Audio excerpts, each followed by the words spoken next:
Hello दोस्त। RRB LP CBT 1 expected cutoff 2024। देखिए, real data तो नहीं है और बार बार लोग कहते हैं गलत होगा, तो मैं स्वीकार करता हूं खुशी से कि कटअप गलत भी होती है, सही भी होती है। लेकिन जो हमें डाटा दिख रहा है उसकी हम बात कर रहे हैं। बाकी तो यूट्यूब पे अगर मैं बताऊं कि एक दिन में 1 लाख वीडियो अपलोड होता है, उसमें से 99% तो गलत ही होता है। तो फिर 1% को ही व्यू आनी चाहिए, लेकिन फैक्ट होता है कि व्यू आता है 99% पे, 1% पे नहीं आता। तो ये सब चीज़ें पे हमें थोड़े से एक टेक्निकल सोचना चाहिए कि जो डाटा अवेलेबल है ना, उसमें अगर कोई एनालिसिस में गलती हो रही है उसको पॉइंट आउट करना चाहिए किसी विद्यार्थी को, ना कि उनके अपने स्कोर देख के। और अपना स्कोर कम है तो मैं ये नहीं कह सकता कि सबका स्कोर कम है, और सबका ज़्यादा स्कोर है तो ये जिनका कैंडिडेट का ज़्यादा स्कोर है वो नहीं कह सकता कि सबका कम स्कोर क्यों आया। तो देखिए, वो अपने से आप रिलेट कर लेते हैं, इसलिए गलत लगता है कि एनालिसिस गलत है। डाटा गलत होती है, ये नहीं कह रहा हूँ मैं कि जो हम बात कर रहे हैं कट ऑफ सही हो जाएगा, एग्जैक्ट हो जाएगा, वो हमने ऑलरेडी डिस्कस कर रखा है। 70% तक ही सही हो सकता है, 30% हमेशा गलत होता है, और ये होगा, अभी भी कह रहा हूँ। तो चलिए, इस चीज़ों पे नहीं समझाएं, बार बार लोगों को समझाना अच्छा नहीं है। जिनको देखना है देखेंगे, जिनको समझना है समझेंगे, पॉइंट आउट करना होगा वो पॉइंट आउट भी करेंगे, वो उनके ऊपर छोड़ देते हैं। Channel subscribe, like, dislike, report सब करने के लिए उनको खुला छुड़ा हुआ है, लेकिन हम सच से पीछे नहीं भागने वाले। तो चलिए अजमेर की बात करते हैं। क्या है यहाँ, SC/ST कम्युनिटी का स्कोर EWS को तगड़ा झटका देगा और उससे आगे निकलेगा। बाकी जोन में तो EWS कैंडिडेट नहीं है, तो वहाँ कटअप कम चला जाता है। यहाँ कैंडिडेट भी रहेंगे EWS के, तभी ST कैंडिडेट उनसे आसपास में कंपटीशन करते हुए नज़र आएंगे। और CBT 2 के लिए दूसरा सवाल लोगों का था कि CBT 2 की तैयारी करने में कितना समय हमें मिलेगा। देखिए, ये सब आरआरबी के बात होता है, कोई किसी को नहीं पता होता। लेकिन दो चीज़ है, CBT 1 का आपने देखा होगा, पेपर हुआ था 29 को, और 5 तारीख को आपके पास क्या आ गया था, आंसर की आ गया था। 4 को रात ही में आ गया था। कहिए सब लोगों ने आंसर की देख लिया, फिर उसके बाद पॉप नोटिस आया वगैरह वगैरह, बाद में हो गया। अगर इस हिसाब से स्पीड से हो चले तो आपको 40 दिन आपके पास CBT 2 के लिए तैयारी का समय है। लेकिन अगर रेलवे डिले करने लगा तब तो उसका कोई अनुमान ही नहीं लगा सकता, फिर बोलेगा NTPC का एग्ज़ाम है वगैरह वगैरह। लेकिन ध्यान दीजिएगा कि CBT 2 में कितने स्टूडेंट होंगे, 1.8 यानी लगभग 19,000 वैकेंसी है। इसको 20,000 मान लीजिए पूरा, क्योंकि कैंडिडेट बढ़ जाते हैं। तो 20 गुना 15, 3 लाख कैंडिडेट लगभग जाएंगे, 2,85,000। और 3 लाख कैंडिडेट एक दिन में CBT हो रहा है, तो ऐसा नहीं है कि रेलवे के पास और TCS के पास एक दिन का स्लॉट कहीं नहीं खाली होगा जिससे CBT नहीं हो सकते। बस इच्छा शक्ति की है, इच्छा शक्ति हो गया तो आइडियल टाइम है रिजल्ट के बाद 30 दिन का टाइम।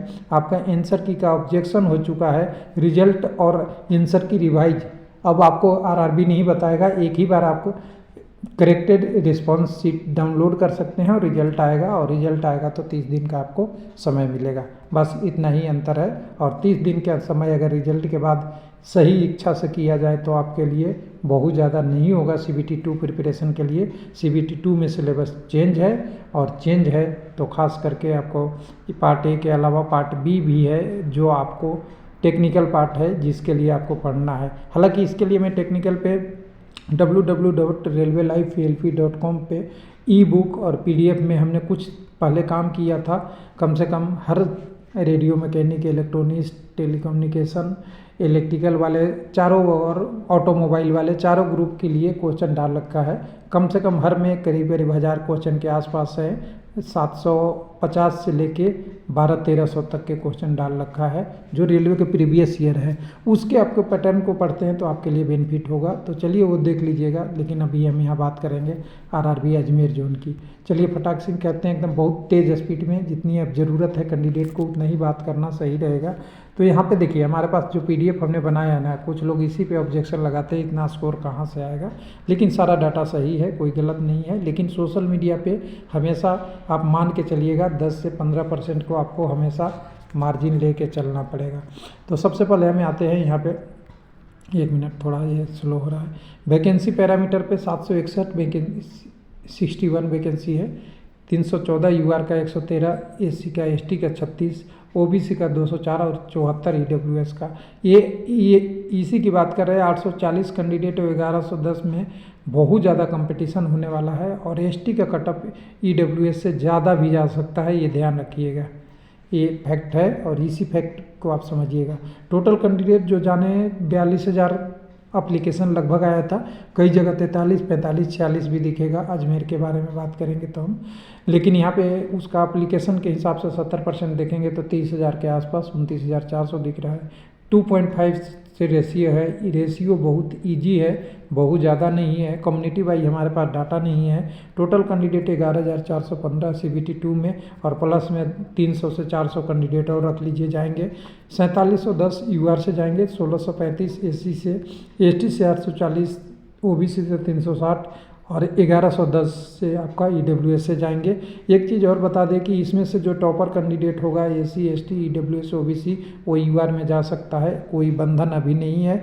बिना पाक साफ के आपको देखना है कि जो एज का बेनिफिट नहीं लिया है, यूआर का एज का वैलिडिटी रखता है, वो CBT के 2 में यूआर से जा सकता है, बशर्ते उसका स्कोर ज़्यादा हो। बस उसके बाद अगर मीडिया डाटा में देखेंगे तो टोटल मीडिया डाटा के हिसाब से 2438 डाटा मेरे पास है। उसमें से सभी कम्युनिटी के देखेंगे तो 2400 में 1300 कैंडिडेट तो केवल ओबीसी के हैं, 104 कैंडिडेट ईडब्ल्यूएस के और उससे 1.5 गुना करीब 2 गुना कह सकते हैं एसटी के हैं। तो बता रहा हूँ ना, एसटी का यहाँ कंपटीशन ठीक ठाक होगा। स्कोर के रूप में भी देखेंगे तो एसटी का 45 से ऊपर नंबर लाने वाले खूब खाब कैंडिडेट है, यही कारण था। इसको सारा डिटेल करने के देखा, 40 से ऊपर परसेंटेज कितने 35% कैंडिडेट स्कोर इतने लाते हैं जो 40 नंबर से ज़्यादा है उनके टोटल में। इसको हम रेशियो में देखते हैं तो यूआर में हमें जाना है 4700, तो ये 10,000 होगा। अगर सब कुछ डाटा गलत भी हो जाएगा तो कम से कम ये तो 6,000 से ऊपर ही कैंडिडेट होंगे, तो ये डाटा हमारा 40 का यूआर का कटअप का कंसेप्ट हो जाएगा फेल। दूसरे नंबर पे 45 नंबर से देखते हैं तो 22.8% कैंडिडेट है, इससे भी डाटा मैच करते हैं तो 2800 से 6700 दिखा रहा है। अगर ये 4,000 भी होता है तभी हमारा ये डाटा नहीं मैच कर पा रहा है। कह रहे हैं कम स्कोर वाला चेक करेंगे, 2,000 कम लोग भी गलत स्कोर बताएंगे तभी हमारा स्कोर नहीं मैच करता है, तो होता है कंडीशन फेल। अगर 50 की बात करते हैं तो एकदम बिल्कुल उसके लाइन में आ जाता है, एकदम बिल्कुल लाइन अप आ जाता है 50 वाला। तो 50, एक मिनट, तो हम 50 पे बात करेंगे तो 50 वाला स्कोर में हमें दिखता है लगभग डाटा सही है। और सोशल मीडिया का निगोशिएट करेंगे तो 50 से नीचे कटअप होगा, ये तो क्लियर हो गया यूआर का, ये फैक्ट है। और 50 से नीचे होता है तो हमें अनुमान है कि वो 43 से 48 के बीच में यूआर का सिलेक्शन हो जाएगा और इससे ज़्यादा नहीं जाएगा, एकदम फैक्ट है। इससे नीचे की तरफ 1-2 नंबर हो सकता है, ऊपर नहीं जाएगा। एससी की बात करेंगे तो 35 से 39 के बीच में हो जाना चाहिए, जैसे हमने डाटा से निकाला है। और एसटी का तो बताया नहीं, यहाँ पे एससी और एसटी में यहाँ ज़्यादा अंतर नहीं पड़ता, दोनों आसपास ही रहेंगे, 1-8 नंबर का ही अंतर पड़ेगा केवल यहाँ पे।